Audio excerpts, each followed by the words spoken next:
सभी जन को बहुत अच्छे से पता है कि 11 साल पहले जो यूपीए की सरकार थी वो भ्रष्टाचार के लिए जानी जाती थी, अपने स्कैम्स के लिए जानी जाती थी, देश में जातिगत विभेद को फैलाने के लिए जानी जाती थी और धार्मिक असहिष्णुता को बढ़ाने का काम 11 साल में उस यूपीए सरकार ने किया। गरीब को और गरीब किया, अमीर को और अमीर किया और हमारे बीच में सांप्रदायिक सद्भाव को बिगाड़ने का काम।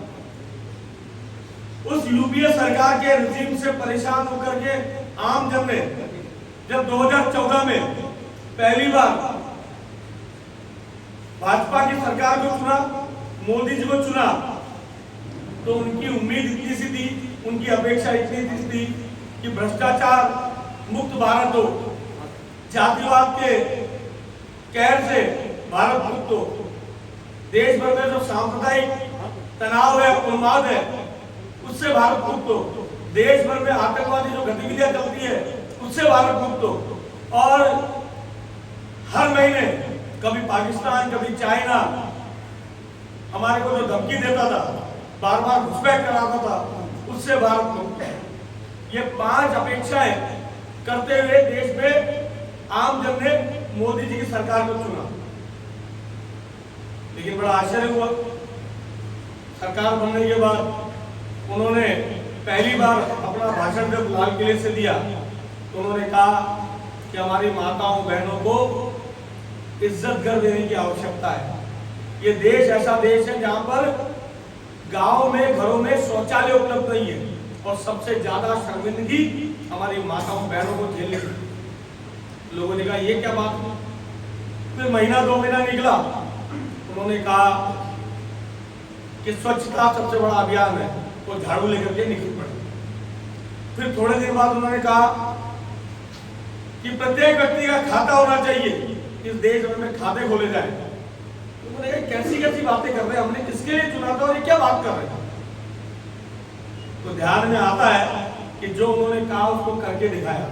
इस देश में हमारी माताओं बहनों को जो शर्मिंदगी झेलनी पड़ती थी, उनको खुले में वो शौच जाने के लिए मजबूर होना पड़ता था और पूरे दिन वो इंतजार करती थी कब शाम ढले या भोर का धुंधलका आए और हम जाएं। 10 करोड़ से ज्यादा शौचालय बनाने का काम उन्होंने देश भर में करके दिखाया और प्रत्येक गांव में, घाटी में, हर मोहल्ले में, हर घर को जो सक्षम नहीं था उसको शौचालय इज्जत घर दे करके हमारी माताओं बहनों का मान सम्मान। उन्होंने जब झाड़ू हाथ में ली थी तो लोगों ने कहा ये देश का प्रधानमंत्री, विपक्ष ने कहा ये देश का प्रधानमंत्री है, ये झाड़ू लेकर क्या पड़ा।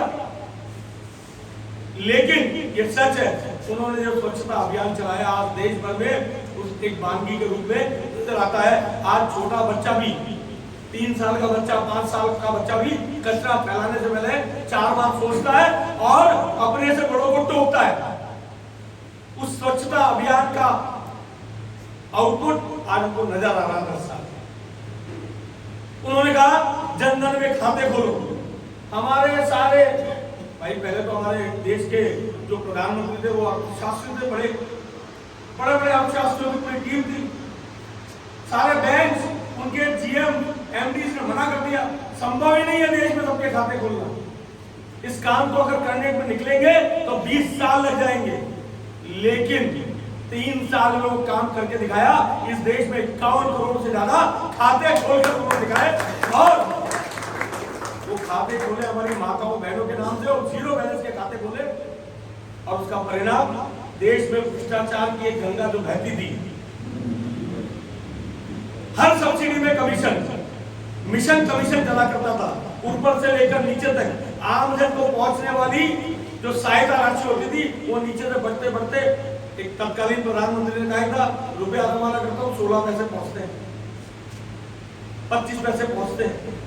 उसको दूर किया और उन जन धन के खातों से प्रत्येक व्यक्ति के खाते में हर तरह की सब्सिडी, सहायता डायरेक्ट पहुंचने लगी और ये बीच में जो दलालों का, माफियाओं का, कमीशन एजेंटों का जो जाल था वो टूट करके भरभरा के गिर गया। उन्होंने कहा हमारी माताओं बहनों के आंख से धुआं, ये आंख में जो पानी बहता है इस धुएं के कारण इसको दूर करूंगा और उन्होंने करके दिखाया। 9 खरब से ज्यादा 9 करोड़ से ज्यादा उज्ज्वला के कनेक्शन देकर के प्रत्येक घर में गैस कनेक्शन पहुंचा दिया। 4 करोड़ से ज्यादा छतें।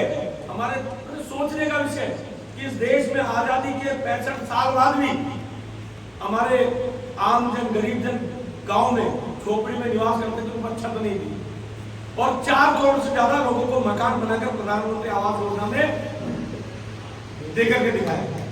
इस देश में 25 लाख गांव ऐसे थे जिनमें रातों रात दिन में रोशनी होती थी, लाइट नहीं जलती थी। दीनदयाल उपाध्याय योजना के अंतर्गत हर गांव में बिजली पहुंचाने का काम हुआ। और ये ऐसी चर्चाएं अगर जिनको जितना किया जाए उतना कम है। आदरणीय अरविंद जी इस पर बाकी प्रकाश डालेंगे। निश्चित रूप से इस देश का चाहे महिला हो, चाहे किसान हो, चाहे युवा हो, सबका मान और सम्मान, चाहे सेना हो, सबका मान बढ़ाने का काम किया तो मोदी जी ने किया। अभी ऑपरेशन सिंदूर की मेरा भाई बात कर रहा था। सिंदूर क्या, उरी के बाद क्या हुआ, पुलवामा के बाद क्या हुआ, पहलगाम के बाद क्या हुआ। जो पाकिस्तान, चाइना हमको डोकलाम में क्या हुआ, हमको आग दिखाते थे, घुसपैठ करते थे, आतंकवादी भेजते थे। इस देश में हर महीने 3 जगह बम ब्लास्ट हुआ करते थे। 10 साल में उनके शासनकाल के अंदर 56-62 से ज्यादा लोगों को अपने प्राणों की आहुति आतंकवादी घटनाओं में देनी पड़ी थी। 1200 से ज्यादा इस प्रकार की घटनाएं होती थी हुई 10 साल में। आप बता दीजिए 4 घटना हम गिन सकते हैं, और उन घटनाओं का माकूल जवाब हमारी सेना ने दिया। हमारी सेना का आत्मविश्वास को लगाया, उनके हाथ खोले, एयर स्ट्राइक की, सर्जिकल स्ट्राइक की, और इस बात को ड्रोन से निपटा दिया। जो चीन अपने आप को विश्व शक्ति कहता था, वो डोकलाम में पीछे हट गया। ये काम किसने किया? मोदी जी ने नहीं किया, ये हम सब ने किया। अगर हम सब ने मिल करके कंधे से कंधा मिला करके मोदी जी के साथ चल करके उनकी सरकार नहीं बनवाते तो हमारा भविष्य क्या होता, हमारे आने वाली पीढ़ियों का भविष्य क्या होता, ये सोचने का। और मैं राष्ट्रीय सुरक्षा की बात कर रहा हूं। राष्ट्रीय सुरक्षा के साथ आप ये देखिए कि किस प्रकार से जब कोविड आया तो कोविड में आम आदमी घर में बैठ गया, खाने के लिए अन्न नहीं था। प्रधानमंत्री जी ने गरीब कल्याण अन्न योजना में पिछले 6 साल से 81 करोड़ से ज्यादा लोगों को गरीब कल्याण अन्न योजना में घर घर अन्न पहुंचाने का काम किया। कोविड में 225 करोड़ लोगों का वैक्सीनेशन करने का काम किया। पूरा विश्व हमारी तरफ आके गड़ाई देख रहा था कि क्या होगा भारत में।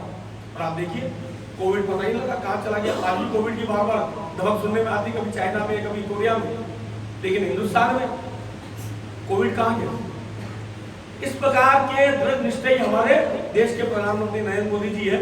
बार बार अभी आपको साइप्रस गए, G7 की मीटिंग में गए। आप देखिए 7 से ज्यादा एक्सीलेंस अवार्ड विदेशी देशों ने उनको दिए। और हमारे अंतर्राष्ट्रीय नीति, लोग कहते थे अरे ये देश के प्रधानमंत्री जी हर तीसरे महीने बाहर घूमने चले जाते हैं, विदेश चले जाते हैं, क्या करने जाते हैं।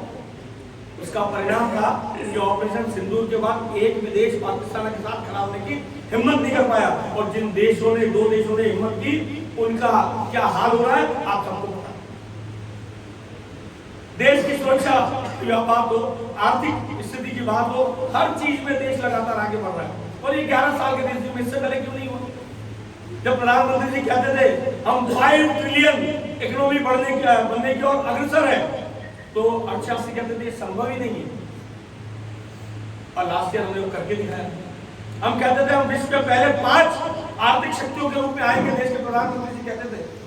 तो लोगों को लगता था क्या मजाक, हम कभी 27वें नंबर पे हुआ करते थे और मोदी जी के 2019 से 13वें नंबर पे पहुंचे, और आज हम 4थे पायदान पे खड़े हैं।